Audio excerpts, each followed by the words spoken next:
misa, pero simba pa ko balik, katapusan ako naabutan. Kaya, tapusan lang natin. Balik na na. Sa may sunod na misa, 6:30, karong siguro, alas 8 pa diya, sunod. Alas 8. Alas 8 pa pala ang sunod, ani, sir, no?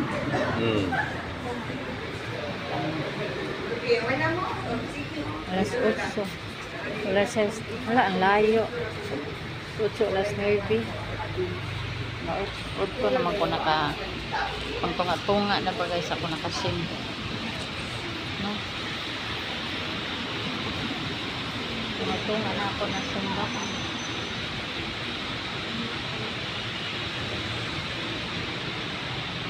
Pero naka-attend pa ko sa kuan.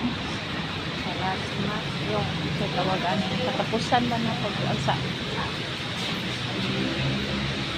Pag minsan na kanang tunga-tunga dito nga maghatag og kuan ang atong pare. Ang oras na lang tagat. Ulit na taga alas 8 pa man ang sunod. No?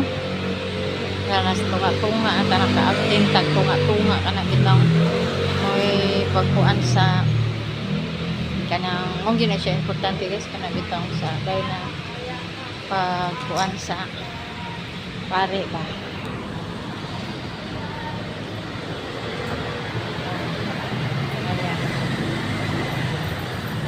Short lang sa kay hindi ka na ko sa short guys yan lawas ko kay ang video lagi tako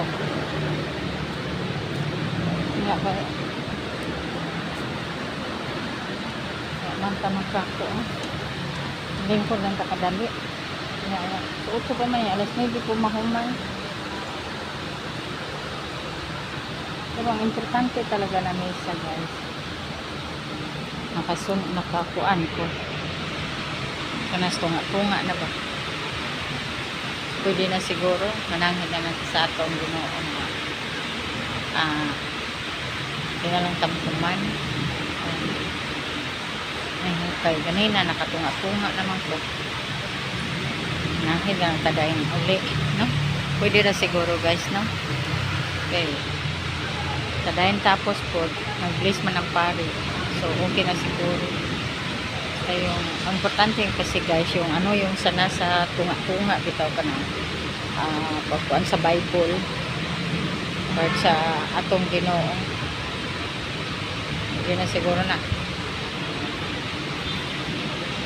hindi ka magpaalam niya sa atong Ginoo magto lang ko niya sa altar niya magpaalam ito na lang sa altar o magpaalam ka sa ato ang Ginoong Jesucristo dili man ang tamo so good no? Pwede na